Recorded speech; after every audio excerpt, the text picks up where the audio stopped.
जोहार, बहुत स्वागत है आप लोगों का हमर छत्तीसगढ़ में और मैं हूं आपके साथ सृष्टि शेखर।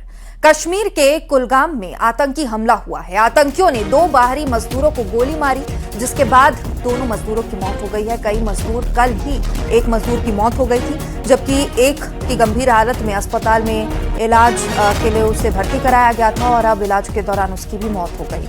पुलिस के मुताबिक आतंकी हमले के शिकार दोनों ही मजदूर छत्तीसगढ़ के रहने वाले थे और कुलगाम में काम करते थे। घटना के बाद सुरक्षा बलों ने पूरे इलाके की घेराबंदी कर दी है। हमलावर आतंकियों की तलाश में सर्च ऑपरेशन शुरू किया है और सूत्रों ने टारगेट किलिंग की आशंका जताई है। बताया जा रहा है कि प्रवासी मजदूरों को टारगेट कर मारा गया। शुरुआती जांच के मुताबिक आतंकी संगठन द रेजिस्टेंस फ्रंट का हाथ इस हमले के पीछे हो सकता है। तो बता दें कि टारगेट किलिंग का यह पूरा मामला नजर आता है। कुलगाम में आतंकी हमला हुआ जिसमें 2 मजदूरों को टारगेट कर उन्हें मारा गया है और बता दें कि ये दोनों ही मजदूर छत्तीसगढ़ के बलौदाबाजार और सक्ती के रहने वाले बताए गए। कुलगाम में इस आतंकी हमले के बाद अब लगातार इस मामले की निंदा हो रही है। टारगेट किलिंग की आशंका जताई जा रही है। वहीं कुलगाम में सर्च ऑपरेशन जारी है।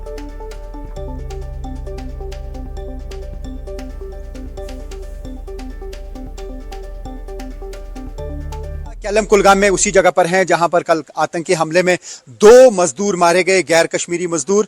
वो ईंट के कारखाने पे काम कर रहे थे। उसके बाद इस पूरे एरिया की घेराबंदी कर दी गई है। सीआरपीएफ, आर्मी और पुलिस को यहां पर जगह जगह पे तैनात किया गया है।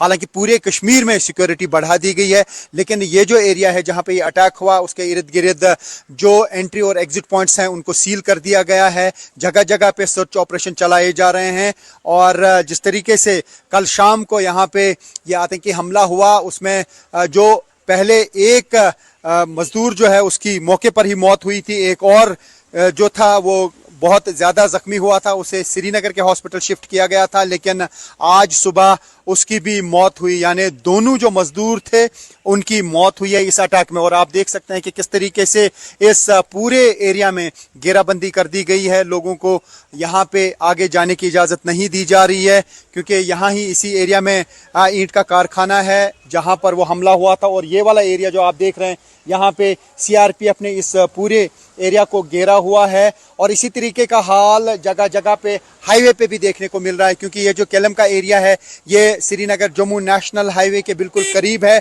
एक तरफ से श्री अमरनाथ जी यात्रा चल रही है और दूसरी तरफ से लगातार एक के बाद एक 2 अटैक 10 दिनों में इस साउथ कश्मीर के इलाके में हुआ। तो फिलहाल कुलगाम में सर्च ऑपरेशन जारी है। तो वहीं छत्तीसगढ़ के सक्ती जिले के दोनों ही मजदूर रहने वाले थे। पहले मजदूर का नाम दीपक रात्रे है, जो 21 साल का बताया गया। उनके घर जब ये खबर पहुंची, मातम पसर गया। दीपक लगभग 1 साल पहले अपने परिवार के साथ जम्मू कश्मीर के एक ईंट भट्टे पर मजदूरी करने गया था। उसके साथ उसकी पत्नी, भाई भी वही काम कर रहे थे। दीपक अपने पीछे पत्नी और एक मासूम बच्चे को छोड़ गया है। तो बता दें कि कुलगाम में हुए हमले में जिस युवक की मौत हुई है उसका नाम दीपक रात्रे।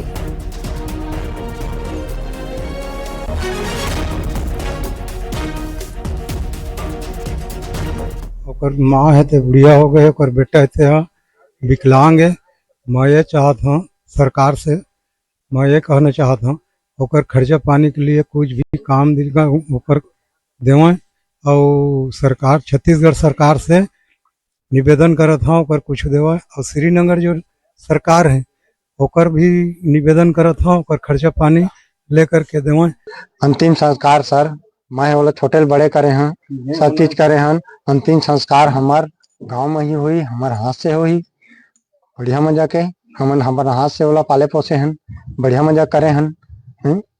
छोटे बड़े करे हैं, लोग का शादी बर्थ सब हो गए, लेकिन हमारे हाथ से ओकर अंतिम संस्कार ओकर ये हुआ, सब चीज है। तो जम्मू कश्मीर के कुलगाम में हुए आतंकी हमले ने छत्तीसगढ़ के एक और परिवार की खुशियां छीन ली। हमले में गंभीर रूप से घायल सारंगढ़ बिलाईगढ़ जिले के छुईहा गांव निवासी 28 वर्षीय भूपेंद्र भैना ने इलाज के दौरान दम तोड़ दिया है। रोजी रोटी कमाने कश्मीर गए भूपेंद्र अब अपने पीछे 2 साल के मासूम बेटे और बहन और बुजुर्ग दादी को छोड़ गए हैं। इस दर्दनाक खबर के बाद पूरे गांव में मातम पसरा है।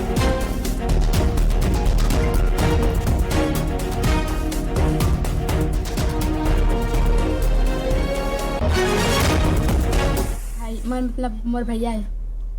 कहाँ गिरीश कमाए खाए? जम्मू। कब की गिरी से? और मतलब 3-4 महीना हो गए। 3-4 महीने हो गए। कौन कौन गिरी से? पति पत्नी। यहाँ कौन कौन रही थे होकर? यहाँ मम्मी पापा भाई बहन। और बेटा? भाई होकर बेटा है। और जो मृतक है वो हमारे क्षेत्र के ग्राम चूहिया के निवासी हैं और वो जस्ट 4-5 महीने पहले ही काम के लिए वहाँ गए हुए थे और उसके तत्काल बाद संज्ञान में लेते हुए हमने उनकी फैमिली से संपर्क किया, उनके परिजनों से संपर्क किया और मैं भी यहाँ पे आया हुआ हूँ, उनसे मिला हूँ और हमने उनको प्रशासन की तरफ से हर संभव सहायता देने का आश्वासन दिया है।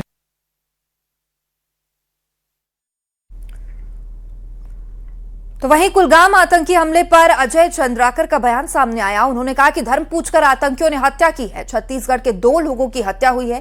पहलगाम मामले में जैसी कार्रवाई हुई थी उसी तरह की कार्रवाई की मांग की गई है।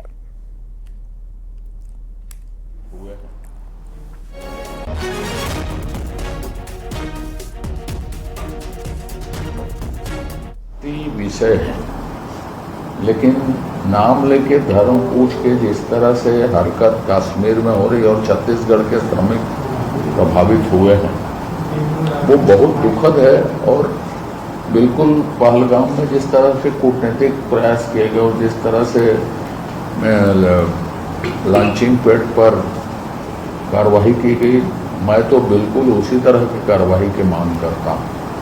और माननीय मुख्यमंत्री जी संवेदनशील मुख्यमंत्री हैं छत्तीसगढ़ के, तो उन लोगों के लिए कोई ना कोई राहत पैकेज की घोषणा अवश्य करेंगे वो आने पर। तो बता दें कि जम्मू कश्मीर के कुलगाम में यह आतंकी हमला हुआ है और इसे लेकर सीएम ने भी पोस्ट किया, इस हरकत को कायराना बताया। बता दें कि टारगेट किलिंग का यह मामला दिखाई देता है जहां पर 2 मजदूरों पर हमला किया गया। दोनों ही मजदूर छत्तीसगढ़ निवासी बताए जा रहे थे और दोनों ही मजदूरों की मौत हो गई है। बता दें कि पहले एक युवक जिसकी मौत हुई और दूसरे का इलाज चल रहा था, वहीं इलाज के दौरान दूसरे युवक की भी मौत हो गई है। एक युवक सक्ती का रहने वाला तो दूसरा सारंगढ़ का रहने वाला बताया गया। और हमारे सहयोगी सक्ती से प्रवीण चंद्रा, सारंगढ़ से योगेश यादव इस वक्त हमारे साथ मौजूद हैं। सक्ती का पहले रुख करेंगे। प्रवीण, इससे पहले आपने तस्वीरें दिखाई थी, वहां पर जो परिवार वाले हैं उसमें शोक की लहर है जाहिर तौर पर। अब तक क्या प्रशासन से किसी से बात हो पाई है?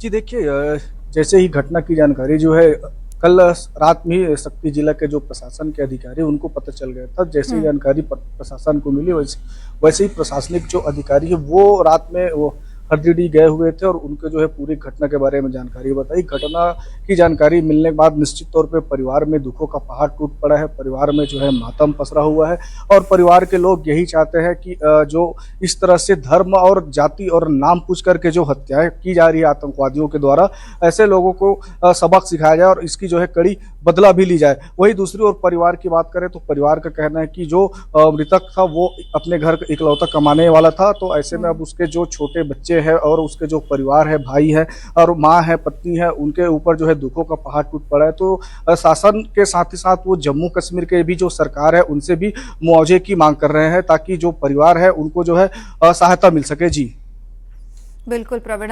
योगेश, पहले आपने जब तस्वीरें दिखाई थी घर वालों को, परिजनों को कोई आधिकारिक सूचना नहीं मिली थी, शायद न्यूज़ 18 के माध्यम से ही उन्हें बताया गया था। क्या वहां पर अभी स्थिति बनी हुई है? क्या उन्हें कोई जानकारी मिली? प्रशासन की तरफ से कोई पहुंचा मिलने के लिए?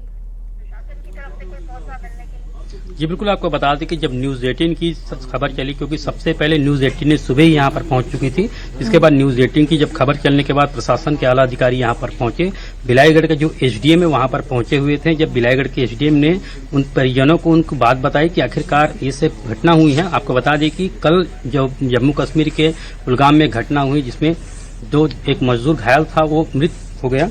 आपको बता दें कि इस पूरी घटना के बाद घर में और पूरे गाँव में शोक की लहर दौड़ पड़ी है। वहीं जानकारी के मुताबिक ये भी पता चल पाया है कि कुछ देर बाद ही कलेक्टर और एसपी भी यहाँ पहुँचने वाले हैं। हालांकि आधे घंटे 1 घंटे बाद कलेक्टर एसपी इस गाँव में पहुँचेंगे, जिससे वे परिजनों से बातचीत करेंगे। हालांकि जो क्षेत्रीय विधायक हैं उन्हें परिजनों से बातचीत की, क्योंकि घर में उनका 2 वर्ष का बेटा और साथ ही साथ उनकी एक बहन, और वहीं आपको बता दें कि उनकी एक 80 वर्षीय दादी मौजूद है और जो मृतक है उनके भी माता पिता बाहर कमाने खाने चले गए हैं।